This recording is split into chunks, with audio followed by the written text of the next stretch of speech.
Hello, Hi, how are happy you? Christmas. Happy Christmas. Merry Christmas to Um, you. yeah, I'm really sorry. You're just going to have to sit for 1 second while I do the introduction to you, okay? Just in Oh, case right, yeah, anybody fine, yeah. watching isn't aware. So I want to say hi because obviously we can see each other. And I wanted to talk about you as if you're not there and say that Graham Okay. Norton is a national and international treasure. He's had a series of wonderful TV shows. And right now it's BBC One's The Graham Norton, and he's written a number of books, including memoirs and fiction. And he generally brings levity and fun just when we need it the most. Graham, thank you so much for joining us today. Oh, it's a pleasure. Sorry, with a few technical difficulties. People don't need to know, but I No, feel like with not I know. speaking, we bonded. Not speaking, sitting in darkness, we bonded. So sorry about that. Uh, the World Wide Web, No, it's, apparently, there's some holes in it. yes, I know, because we're across the water from each other, I think, too. So it's kind of appropriate that that happened. Yeah, Your tree is reminds us the stunning. world is I'm big. just, it is, isn't it? I know that we're just like two Cork people talking, but we still managed to get mixed up. But We did. your tree is absolutely beautiful. It's just, I'm looking at all the different colors. Do you have a color scheme for your tree, or you're just like the most beautiful baubles? It's just stuff I collected over the years. Honestly, God, like the idea of sitting in front of the tree, it's basically I bought that tree, I bothered to decorate it, so somebody ought to see it.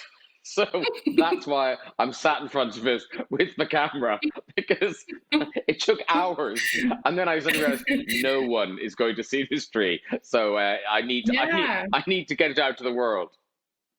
No, and it's gorgeous. And can you imagine if like we could just see in the window behind your tree that you were having this huge party, but you were pretending not to because of lockdown? But No, there's don't worry, nobody there's not. there. There's We can not. No, no, no, no, no. Yeah. So, we're gathered here to talk about being Irish at Christmas, which is this lovely thing that's like a government, from what I understand, it's like a government run thing where Irish people get together and talk about being Irish at Christmas time. It's so cute. So, Graham, I was reading lots of your books, but first of all, your memoir, the He Oh yeah. Devil memoir. I loved it. And there's a whole chapter about Irishness in there. So I thought that could be a good place to start because you talk growing up in Cork and not loving it. I think you said there was an atmosphere of secrets and shame that made it suffocating. But now you've kind of totally transitioned to like you own a house in Ireland now and you're like this Irish national treasure. So can you like talk us through what that Irish has meant to you over the years? Well, it's that odd thing. It's like I think because I grew up a Protestant in Southern Ireland, so I Hmm. think there was always a slight sense that I wasn't Irish enough. You know, when people wrote Hmm. letters to Gay Byrne, they'd sign the letters "a good Irish Catholic," and you felt like Hmm. those three words could only exist together. If you were a good Catholic, you couldn't be a good Catholic because you weren't a good Irish Catholic. If you were an Irish Yeah. Catholic, you were good Irish Catholic. And if you were Irish, then you had to be those things. And so, as a Protestant, you felt slightly disenfranchised or somehow Yeah. not worthy. And and of course, it's only when you leave Ireland that you realize, oh no, I am Irish. I have claim to nowhere else. And and it's that weird thing when when you go traveling, Hmm. you meet people in that other place, be it America, be it Britain, be it Australia, and you will never know them as well as an Irish person you meet for 5 seconds at a party, where I know. suddenly you're talking about Wantley Wagon and Mike Murphy and and it's like you see each Yeah. other's souls. Your psyches are just linked, and I think that's a very powerful thing that you only understand once you've left. It's like, when you were a kid and Mhm. I don't know if you ever did this, but like I remember with my parents, we went to France once. We got the Cork Roscoff ferry and we were driving around France. And that excitement that every time you see an IRL on the back of a car, like, it's amazing thing. And what? Why is that exciting? But it is, and it's about your sense of place, and it's about your roots and where you're from, and that identity. Mhm. And so for me, that took a long time. It's stupid, but it took a long time for me to fully comprehend that and understand it, and also embrace it. I think that was the thing too. It took me a long time to kind of realize it was a that was a great thing. That I think I was in Mm. a real rush to get away and to break that bond. I didn't want that bond. I felt Yeah, that bond was yeah, something that anchored, like that it held you back. But now I understand it yeah, anchors you, and it gives you somewhere to go. yeah. It's amazing. Would you say it was? I think you mentioned it was like in your 40s or something that you were actually like, wait a second, that is home to me and that's family to me. And you mentioned like that fluency that you have with Irish people. Like sometimes that actually really annoys me because I also left and I moved to New York and I just knew an Irish person and that kept talking about it. I'm like, shit, like they know exactly what I'm up to here now. Like it can be even when you're away, like it can be kind of you know, it's this bond, whether you like it or not, I suppose. It's just there. Yeah, you like, it doesn't matter how far you run away. It'll get you back in No. the end. There's no way out. But yeah, I loved the chapter the Euros as well on New York, and like it's funny because I think I've been there for ages, and um, now I have a gang of Irish friends there who are like other people who work in kind of, I don't know, like media people and tech people and blah blah. And I just kind of like gave in to them in the end. I was like, yeah, okay, like that's it. And so you talk about New York and you worked there, but now you preferred. I think you say London is your wife and New York is like your bit on the side. And so, can you like talk about New York because it has such a place in the Irish imagination, and it has such a Irishness has such a presence in New York too. So can you like tell me about your feelings about New York? I love talking about New York, by the way, even though I live there. Well, I remember, um, like, growing up, because we only had, I'm a lot older than you, and when we only had the one station, and they used to buy a lot of American programs, so a lot of the Yeah. window on the world was America. And when you looked at, a British program like, the New Avengers or something, like, they had hedges and they had, roads and trees, and it looked a bit Yeah, like Ireland. Whereas normal. It was so America, normal. yeah, America looked like the world. That was the world. So when I ran away in 80, what would that be? 83. Mm-hmm. My first port of call was America, and I got the J-1 visa, and I went over to America. Back then, I mean, I must say, I found New York terrifying back then. Mm-hmm. Like, Well, that was the 80s, they and yeah, you hear all like that there was like wild dogs on the subway, and you had to like carry an axe and everything. Well, as a poor little Irish kid, we got brought into a room. We got brought into a room, and it was like, it was your introductory talk or whatever. But really, it was how not to get killed, and we all had the how Oh, not to get killed talk. And I still mhm, do that in New York. So, like, I walk on the curb, not beside the buildings. I don't mhm. look up. And if and now, if you're looking at your phone for anything, I go into a store, Yeah. not, you don't do any of that. Wow. But New York just has an amazing energy, and also I think America, those bonds between America and Ireland are just, they're kind of they're much warmer. They're less Mm, complicated than the bonds between the UK and Ireland. sure. That's a very fraught relationship. And yes, there are Yeah. lots of Irish people living here, and we've all made our home here. But I think there's a real Mhm. sense of I think often when you talk to older Irish people in Britain, they still want to go home. They still hanker for home. Whereas America, I feel like people have settled in, and they have found a new home there, and that's what America does really well. It's good at welcoming people. Whereas Britain is kind of, it's a bit like we're open, but I don't think you'll enjoy it. And You're welcome to try. so, yeah, good luck, everyone. Yeah, But being Irish, mhm. being Irish in America, I think it has a currency that it doesn't here. Yeah. Here you have to succeed despite being Irish.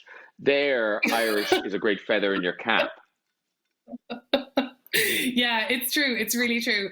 I still feel like, though, New York specifically, I mean, like, maybe I'm a bit burnt out or something, but it's just such a, like, it's like everyone is so ambitious. And, like, I was trying to explain to my sister what it feels like that you're running, when you're running up the stairs when you're small and someone is like pretending to or trying to catch your feet or something. And it's like, I have to get to the top of the stairs, but it's like, there's no, and I'll be safe then or whatever. But it's like with New York, that's what I feel like all the time, that I'm like racing and there's something chasing me, but I'm like, why am I doing this? And I got that from your book. I got kind of like from your time there that you understood that, and that you were able to resist that, like that foolishness of that kind of like that lure. It's wild. Well, there is a weird thing I think it is about that energy, but it's also about, it took me a long time to understand just because bars are open till 4, you don't have to stay in them. Because, Yeah, you come, yeah. you Mm-hmm. come from a culture where bars shut when you'd like them to stay open. So, you're going, Mm-hmm. oh, it's 11 o'clock, out we go. And, oh, Mm-hmm. that's so stupid. It's so stupid. It's so stupid. So suddenly you get to a place where they're not kicking you out. And, and you think, no, but I should go home. I have to work in the morning. But you think it's open. Yeah, I'm duty bound to stay till they kick me out. It took me a long time to yeah. understand that. That's actually such a good way of putting it. I'm gonna steal that, because it's like the permissiveness that America gives you, that doesn't make it right. Like, it doesn't make it right or good for you. Yeah.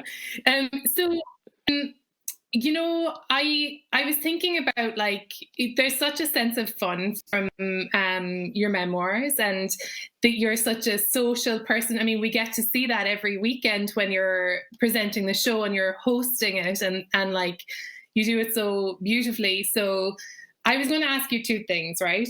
One is, say when the show ends and you've obviously had great chemistry with the guest, or like your friend is on the show or something, and you want to go and have a drink with them or a chat, how do you avoid like bringing everybody with you? Because I find that really hard, to just be like, you are my favorite, and all go over here, and like, not you. Is there a way to delicately do that? And I think what happens is I am that person. I'm that person. I think the You want guests to are like, go, you we're want having a to great time. We're having a great time. We want to go out for drinks.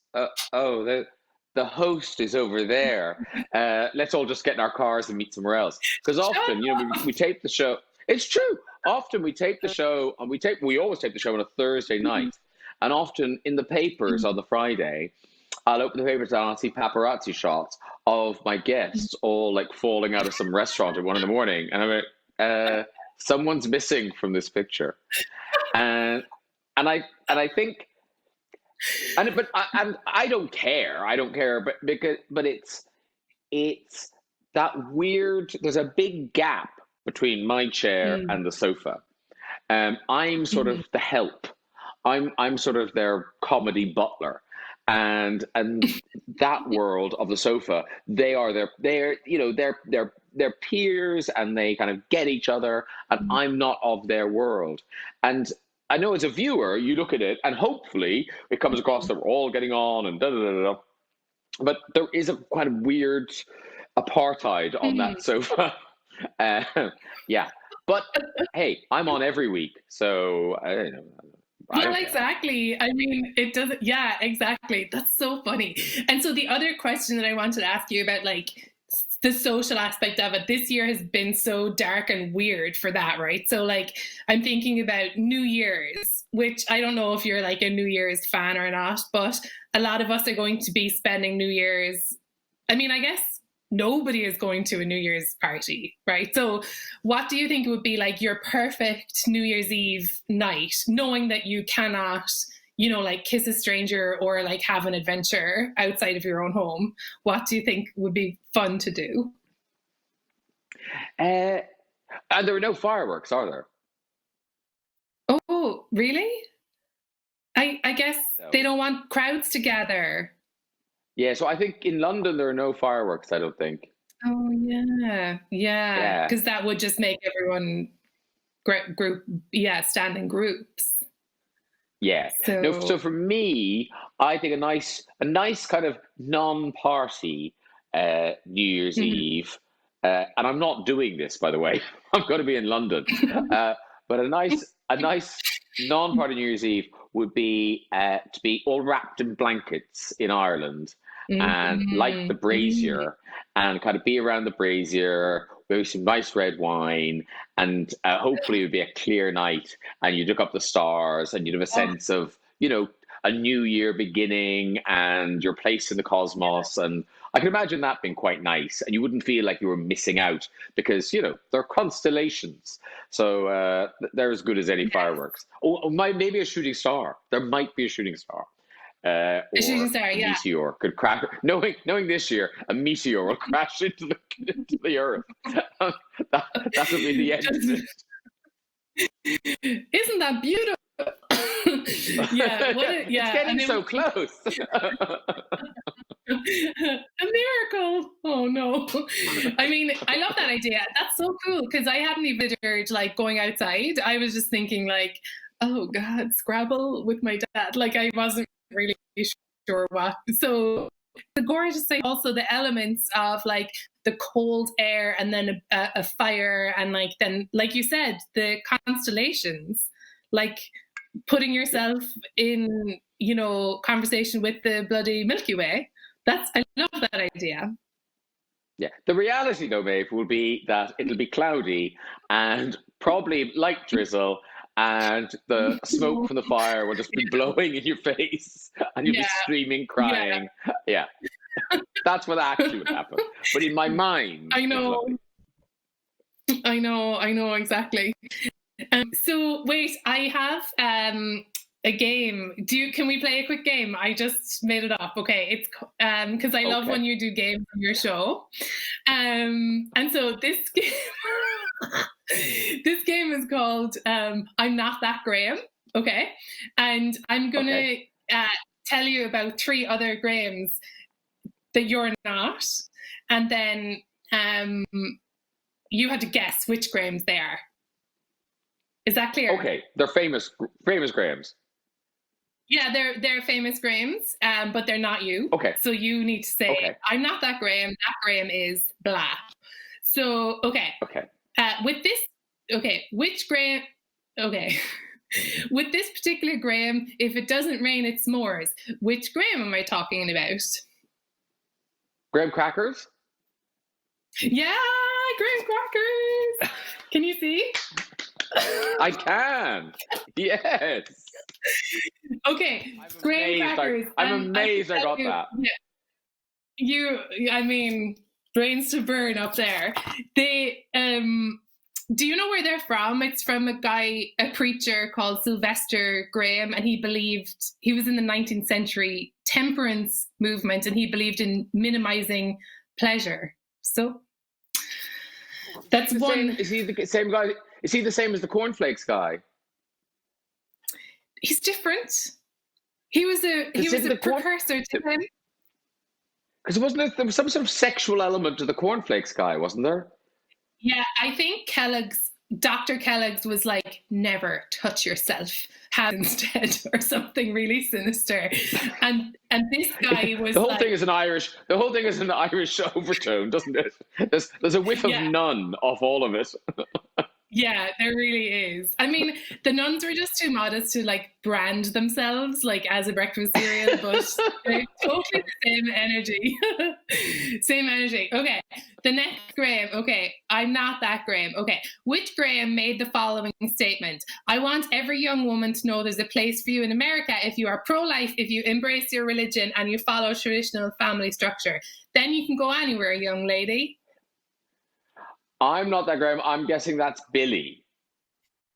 Billy Graham? Oh, no, I'm sorry, you're wrong. Oh. It's Lindsey Graham.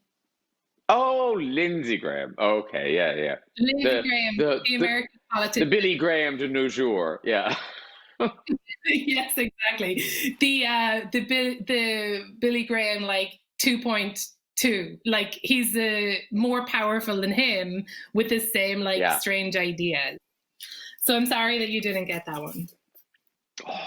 It's the final one, okay? Okay, I'm not that Graham. This Graham, according to his creators, has the perfect body. Which Graham am I talking about? This Graham, according to his creators, has the perfect body. Creators, yeah. Creators? Yeah.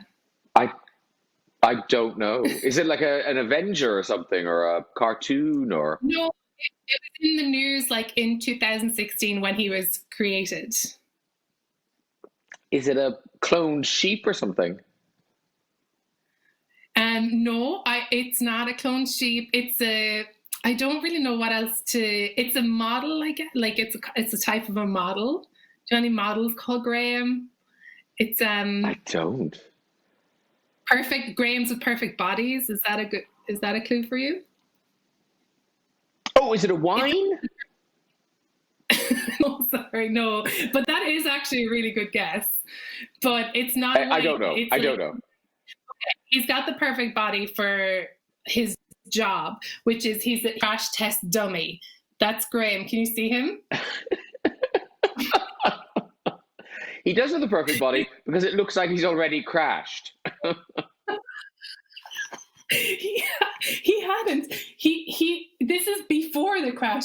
He has a head shaped like a boulder. This is the ultimate person who would survive a car crash. A head shaped like a boulder, a chest like a wrinkled battering ram. You see that?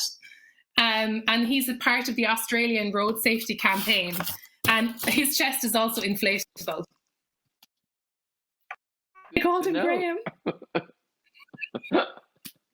That's not good to know. That no.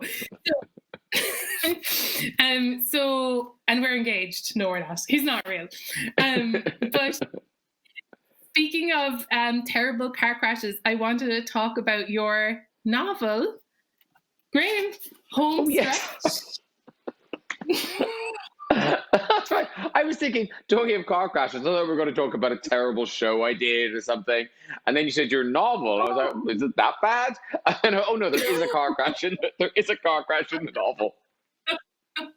It opens on a car crash, but it's a fabulous book, and congratulations, it just won the An Post Popular Fiction Book Award.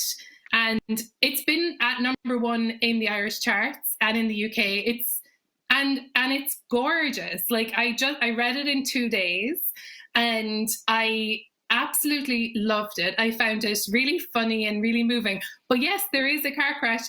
There's a lot of darkness in this novel too. I mean, it was a kind of I wasn't sure what to do because I thought I can't open on the car crash because it's such a kind of terrible dark event, and 3 people die, and so I was going to move the car crash to kind of the middle of the book, but then I just thought no, because the whole story I was going to tell it kind of in flashback, and then I thought no, actually it only works if you begin with that event, because everything else is because of that event, so you have to start with that event. So it was trying to it was sort of testing the reader to see how, because it stays dark for a bit, And then Yeah. finally you get into kind of some young romance and some other experiences. It opens up, it brightens. But it was a challenge, I think, for me as a writer, but also to bring along the reader in really quite a bleak start to a book. Yeah, it's a tough start, but I think that, you know, that's how you understand the stakes of it, and where that's what is driving, you know, the hero of the book. He then sort of leaves town and has this whole life, and it's a beautiful book from a migration point of view, I think, and it's also a beautiful book from, you know, how much Ireland has changed. And I suppose the timeline matches up with you, doesn't it? Because you would have been, you know, very young in the early 80s, and then left home and, you know, come back, and it's all about kind of redemption and, you know, shining a light onto shame. And can you, I suppose, I know it isn't your experience, and this is a really annoying question to ask writers, but like, how much of it was you working your own relationship out, do you think, with Ireland and with family? And I mean, oddly, I knew that Connor, the main character, was going to leave, and I knew he had to come back, and the idea was he was going to make his peace, with his family, with that community. mm-hmm. But he's also gay, and so when he came back, I suddenly, you can't ignore that he's coming back to a very different Ireland. He's coming back to an Ireland that's accepting, or at least, isn't somewhere you need to flee just because you're gay. And so the book took on an element that I never planned, where it's not just about the journey of Connor and the journey of his sister and the family. It is about the journey of the country. And because of that, that's why I also introduced a kind of a younger gay character who, kind of takes it all for granted. Because I think for people like me who left a long time ago, you just kind of waltz back to Ireland and go, "Oh, great, it's all changed. This is great," and you forget you forget that it didn't just happen. Somebody didn't go, "Should we make the country liberal? Should we do that?" This is an enormous amount of hard work and campaigning and thankless things. All those marches, the petitions, the lobbying Parliament, the terrible meetings in damp basements, all of that work, which, when you're in the middle of it, it must be so easy to lose faith and think we're never going to get anywhere. We're never going to change laws or minds or anything. And those people stuck with it. They chipped away. And what I like is that young people in Ireland now, there's still the gap between kind of old Ireland and new Ireland is still small enough that the young people still get it. You can tell there's a kind of a pride in them about the changes that have happened in Ireland. And what's sad is that's not going to last. And Right. you can see it already. There's a kind of annoying yippity yappy alt-right thing happening, and Right. and it's so depressing. Like, this just happened. Let us Yeah. enjoy this for a while before we start slamming doors again. Because doors will start getting slammed again. That's just what happens in the world, in society. Things go around in a wheel. But for now, it's a lovely sweet spot, I think. Yeah, I agree. And I think, when you don't live in Ireland, you see that danger looming even more. You know, I remember talking to Irish Repeal the Eighth campaigners, because over in America now, you know, women's rights are being taken away. And they were kind of like, we just got them, like, we can help you. And I was kind of, oh my God. But you say that it's thankless work sometimes. And then, you know, we take this progress for granted. But I loved how in your thank yous, you thanked the people. I might just read a tiny bit. Finally, I would like to thank all the people who stayed in Ireland to fight for the modern, tolerant country it has become. I took the easy way out and left to find places where I could be myself. The dedicated, passionate, tireless campaigners who remained mean that I am proud and privileged to return. And I was really struck by that, because I forget that myself as well. And then I was like, oh my God, like, I was so lucky. All I wanted to do was like have a better career. So I left and did, but some people just stayed and did this really tough work. So I love that you acknowledged that, Graham. I thought that was beautifully generous of you.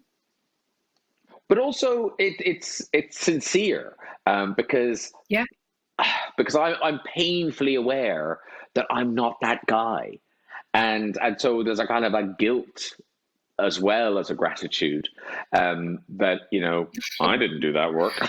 You know, I might have signed a petition. I remember once it was Nelson Mandela's some birthday, and he was having a big birthday party in Trafalgar Square, and I was introducing someone on stage or something, and I was waiting around backstage, and Richard E. Grant was there, and he went, "Do you want to meet Nelson Mandela?" I was like, "All right." So I followed him into this caravan, little kind of porta cabin thing, and there's Nelson Mandela, like sort of Santa, just sat in the thing, and we're all in a queue to meet him. And actually, over in the corner, I looked over and over in the corner was Tony Blair, just sat in a chair, like no one paying any attention to him. And so Richard E. Grant went up and he said, "Oh, you know, President Mandela, I went to school with your sons," or, you know, he'd some sort of connection. And I went up to him and, you know, hello. And he went, "Thank you so much for all your help ending apartheid." Presumably because most people at that stage who he met had done a lot to help end apartheid. And I'm like, well, I signed a petition ready for the night bus, but if it helped, great, that's good. Very welcome.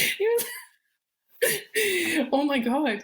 And it wasn't even like, wasn't there all these cool ladies who worked in Dunn stores or something in Dublin who did like, you know, walk out of work or something? They did the boycott. They did the big boycott of South African products. Wasn't that, again, isn't that amazing? That those women whose, you know, jobs are hard enough, it's like, it's grim enough just to get through the day. And then they went, you know what? We're going to do something to help other people. It's amazing. Really inspiring. The coolest. But yeah, oh my God, it's still really great that you got to meet him, and, you know. Did you? Under very dubious circumstances. I don't think he wanted to meet me. No, I love it. Okay, I just want to ask you a few book questions, because first of all, do you mind me asking a process question? Because like, I write as well, and it's really hard. I always read other people's like advice, and I love those Paris Review interviews, you know, like Roald Dahl used to like tie himself to a chair, you know, to get the words out and stuff. So I'd love to know, like, do you outline? How do you actually fit it into your day? How long does it take you, particularly with the novels? Because they're the imaginative work that you do, the creativity that goes into them. I mean, I give myself a year to write the novel. Obviously, the novels don't take a year, but it means that, you know, I'll start the next novel in March, end of March, and then and I'll keep going. But I write it in kind of bits. The first book, Holding, I kind of planned out entirely, because David Nichols, who was so generous and lovely to me, who wrote like One Day and Sweet Sorrow and things, he said, look, it seems really dry and uncreative, but plan, give yourself a scaffolding. You don't just stick to it, but it means you've got building blocks. So I did. And then the next book, A Keeper, I did half and half. The stuff that happened in the past, I all planned out, and then the current day, the contemporary storyline was kind of free form. Home Stretch was the kind of the loosest one I did. There were points in the plot that I knew I was going to get to, and there were plot twists I knew I was going to get to, but it was much more kind of free flowing, and that was kind of terrifying. I'm not sure if I'll go as free form as that again, because it worked out. I mean, I think the plot does work, but it was much scarier than the other way. So I think for novel 4, I might go back to more scaffolding. And in terms of my time, kind of what's good is, because time is precious. If I've got if I block out a bit of time to write, then I better be writing. I can't really have writer's block. I think the most important thing for anyone writing is do some writing. Just even if it's all gobbledygook nonsense, write. Mm-hmm. You can change it and throw it away. I mean, how lucky are we that we've got laptops and all that? Imagine doing scribbly scrolly. That would take forever. Yeah. Partly, I just belched. But so that's like tuna. You're like the Great Gatsby or something. Okay, because I do know who was it used to write by, like Toni Morrison or somebody really cool like that used to write by hand, but then she switched to typewriter. Like, I mean, I guess that was because she was, older, but that's really like, okay, so can I just ask, you say you had in the home stretch, you had some plot points, but not all of them. So this isn't a spoiler. At one point, there's a lot of sexual tension between two people who do not realize just yet that they're related. So did you know that was going to happen? Because that is like so funny and also so real. Like, people who are related are actually attracted. Well, yes, because they look like each other and all that kind of narcissism. Uh-huh. But my original plan was that they were going to have sex, and then it was interesting because when I came to write it, and you hear writers say this sort of stuff, and I always roll my eyes. But when I came to it, I realized, actually, I can't make those two people have sex because they wouldn't have sex. That wouldn't happen. It would have been me kind of as a writer, kind of bossing them around. And actually, those two characters, one was tempted, one wasn't really tempted. So they were never really going to get it together. So that's what that, and that actually interesting. That chapter was at one stage going to be the first chapter. It was going to begin with those people, with those characters meeting, and then you were going to the story was going to unfold. That's what I mean about putting the car crash at the beginning. So, in fact, it switched so that meeting happens kind of in the middle of the book. Okay, yeah. Oh, that's so. Thank you for sharing that. I know that tons of people writing this. When I come back to Ireland, like, it is funny because everyone does write here, like. Compared to like it's kind of amazing. I love it, but I would never be like, there's a book on everyone, but like at home it does feel that way, like just the way people talk and tell stories. It's such a marked difference from New York, so but also it's a real I think it's a but I was just going to say, I think it's a really incredibly fertile time in Irish writing. I mean, there's loads of, and I think there's always been Irish authors, but finding such huge international success and awards, and it's really great to see. Ireland, in terms of books, has always punched above its weight, and it's doing so well at the moment. I know, because don't you think James Joyce was actually so light? He was like 80 pounds or something. And I see pictures of him. If you want to be literal. But I actually want to ask, I have 3 people like made up characters. And I love on your social media how you recommend books, and you don't just go with like, you know, the novelists of the now. Like, you actually have such a breadth to your reading, and it's really eclectic too. So, okay, I have 3 people that if you were buying a book for, can you tell me what you'd buy? These 3. Okay. This person is 17.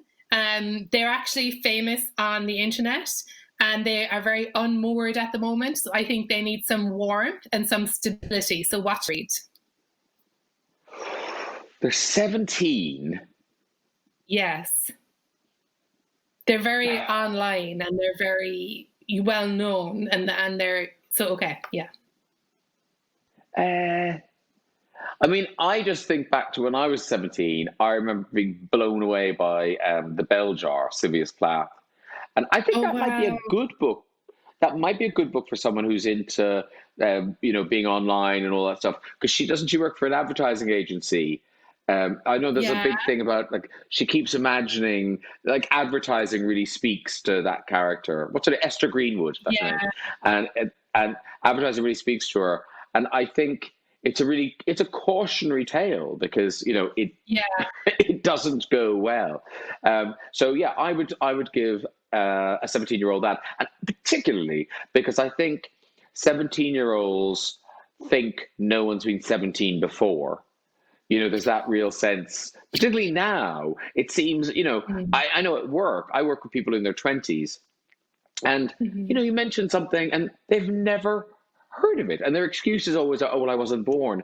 And I've heard of things that happened before I wasn't born, but it does seem to be a thing now where young people are very dismissive of anything that happened before. It needs to be happening now to be appreciated and to be of value. So I think good to remind us with 17-year-old that there's lots of great books about being 17 out there. Oh, yeah, no, I love that. I think as well, you're really hitting on a smaller group of young people who are into dark academia. Have you seen that online? It's like femme teenagers who love like old Victorian kind of like clothing, and they love the idea of like walking on a moor with a really sad book. So those teenagers are coming up too. So I think that's good. Sylvia Plath is like the dream girl. Excellent. They say I like the sound of them. Oh yeah, no, you'd love them. They're on the way, I promise. This person is 81. They are very horny. They are very anxious. They need plot twists to occupy their brain. What should they read? Ooh, Liz Nugent. Give them Liz Nugent if they want plot twists. Liz Nugent is one of those. Yeah. I've said this. Liz Nugent is sick of me praising her, but it's just that I think people often undervalue plot and the ability to write a page turner. I think we place value on lots of other things in writing. The beautiful sentence, the structure, the character, the scene, or whatever. But what Liz does is you open that book and she just grabs you by the lapels, and then you are trying to keep up. She's fantastic at that. So yes, 81-year-old is taking that. Oh, or the other thing that an 81-year-old might like is Lady Anne Glenconner. It's her memoir. It's called Lady in Waiting, and she was Princess Margaret's Lady in Waiting, and it is an astonishing book. And if the 81-year-old is horny, there's quite a lot of sex in it, and it's just brilliant. But also so moving, so sad, and I mean that woman's life has had more plot twists than any Liz Nugent can come up with. Wow. So yeah, that as well. The two. Okay, those are amazing. That's funny because those are the ones that are speaking to me the most, and now I'm like, am I that horny, anxious 81-year-old? I want to read those books. Okay, finally, this person is 55 years old. They're very busy. They work a lot. And what they need from a book is some way to relax into a completely different atmosphere where they're just removed from all the busyness. Ooh, I would go, and again, I recommend this woman actually, there's two, again. I'm going two. I'm going two books. Okay. But now I can't remember the name of it, so and I'll be really rude. So I know I'm gonna scrap one. Sorry, Okay. you're not getting recommended. Yeah. I would have recommended you, but I can't remember your name. So the one I'm going to go with is Mary Lawson. Mary And Lawson. she's I got think I know her. Mary Lawson. She's Canadian, but she lives in Britain, and she writes books set in really, really remote bits of Canada. And they're beautiful. They're really beautiful books. And she's got a new one coming out in, I think, February, called A Town Called Solace. Sol as in Solace. Okay. Yeah. And Okay. it tells a story from three characters' point of view, and it's very Canadian and very still, and yet it does have a plot, and it's beautiful. It's really, really lovely. Okay. I love that. And also like Canadian remoteness, like headspace this person is it, I think. Mary Lawson. Okay, brilliant. The end of Book Corner. many thank yous. And actually we're coming up to the end of our chat, which is really sad, but Graham, I ran this past you and I was so glad that you liked the idea. We have a few minutes together left, so I thought we could share Christmas wishes from families who are not able to be together this year. And the Examiner newspaper has been publishing these announcements. So thanks to Tom there and Kira who sent us some to read. So will we read a few of these, Graham, these greetings? I gave you a few, so if you want to just, please. Let me find them. Here we are. Okay. So the first one, am I doing the first one, yeah? Yeah. Yeah. Okay. Aidan and Matthew Shaw are in Nottingham in England, thinking of their grandparents, Chris and John Gaynor in Bandon. Hey, Bandon, County Cork. Hi, Granny and Grandad. We'll really miss you this Christmas. Wish we could be in Bandon with you. I feel like I should know Chris and John Gaynor. They sound like Protestants, but I don't know. We'll also really miss the Fresh Fields bread with Dairy Gold. Dairy Gold. Scones from Jake's. Oh, yeah. Granny's bread. Inchydonny Beach. But most of all, we'll miss giving you a hug. Well, just while they're not coming. Love, Aidan and Matthew. That's sweet. You got one. That's great, isn't it? I have one coming up. This one is less bread heavy. This one is from Shirley Costello, who is in Ireland, and she's missing Tara, Neil and Shane, who are in England and Portugal. This is what she says. And co, it's me, the Elder Lemon. I'm going to miss you loads this year. We'll be Zooming for Secret Santa. Shane, it's big cuz I know you're outing for family. Happy Christmas, hugs all round. Love from our house to yours, Shirley, Tim and Ben.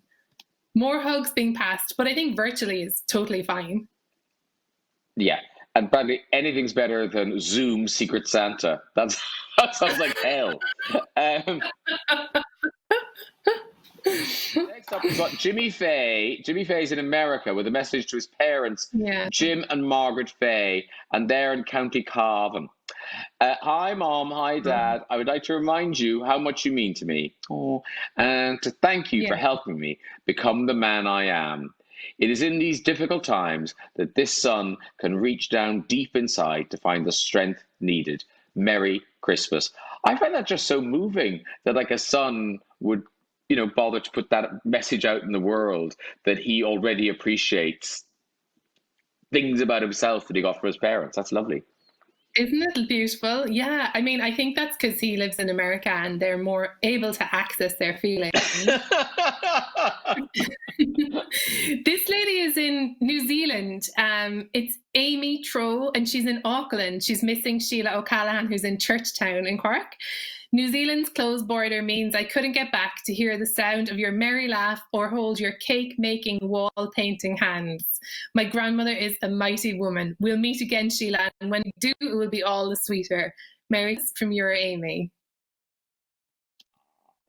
Michelle Whelan is sending her best to Kay Murnahan, Nee O'Sullivan, who is in County Down. Dear Kay, you've lived through a revolution in Africa, deep freeze in Canada, troubled times in Northern Ireland, now cocooned, restricted from your beloved gardening, but always welcoming, always stylish, last of the four infallibles.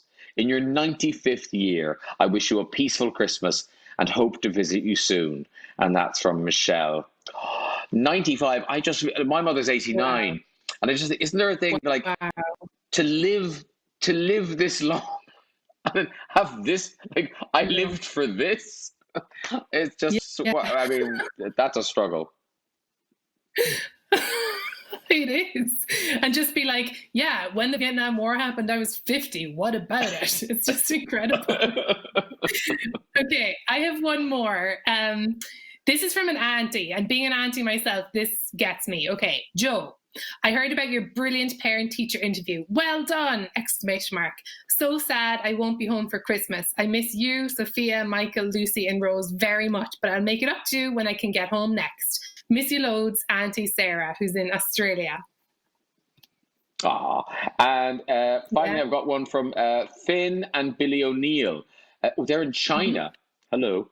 And the message is for Mick and Maureen O'Neill in Cork. Ni hao. I was reading. I thought it was a bit of Irish. I couldn't understand. I was thinking, what does that mean? The clue was who are in China. Ni hao. Sorry we cannot get back this year, Granny and Mick. We are stuck in Shanghai, so Christmas will not be the same. Luckily, the elf found its way here, so we guess Santa will still come. Speak with you soon, and see you in Goleen, beautiful Goleen, in 2021. Lovely. Oh, that's beautiful. Well, thank you so much for doing that. And I just want to say thanks to Amy for organising this evening, and to all the gang at the Department of Foreign Affairs in Ireland for remembering all of us Irish abroad. And Graham, thank you so much for bringing such brightness and such levity wherever you go. You lit up a very dark year, and I'm sure it's not always easy, but we just appreciate you so much. And I'm speaking for Ireland now when I say that we adore you, and we thank you for everything that you do always. Well, listen, I hope whatever you do now, Merry Christmas to everybody, but also a happy New Year. And, you know, let's just throw it out there that maybe 2021 will be better than 2020. You've jinxed it now. That meteor, it's whistling through the sky. Here it comes. Graham, thanks so much. Sending you loads of love. All right, take care, babe. Bye-bye.